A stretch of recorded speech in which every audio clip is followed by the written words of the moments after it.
वालेकुम अस्सलाम वरहमतुल्लाहि वबरकातुहू। सवाल ये किया गया है कि नमाज में जो इकामत कही जाती है वो एकहरी कहनी चाहिए या दोहरी।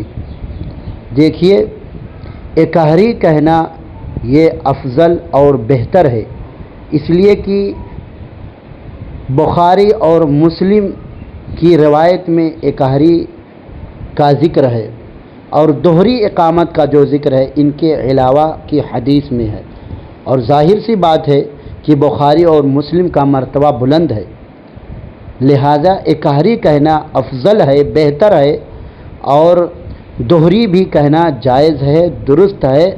लेकिन एकहरी के सिलसिले में ज़्यादा हदीसें मरवी हैं, जैसा कि बुखारी और मुस्लिम की रवायत है, उमिरा बिलालुन अन यशफ़अल अज़ाना व अन युतिरल इक़ामा। बिलाल रज़ी अल्लाह अन्हु को हुक्म दिया गया कि वो अज़ान को शफ़ करे, जोड़ा बनाए, यानी दोहरी कहें। व अन युतिरल इक़ामा, और इक़ामत को वित्र बनाएं, यानी इक़ामत एकहरी करें। बुखारी और मुस्लिम की ये रिवायत है।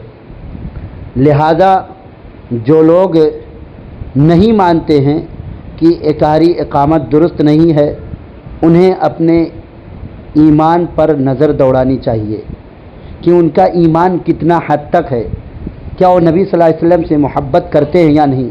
अगर करते हैं तो क्यों नहीं मानते हैं, जबकि बुखारी और मुस्लिम की रवायत है। और ऐसे ही दोहरी भी साबित है, और हमारी मस्जिदों में ख़ुद दोहरी भी होती है कभी कभार।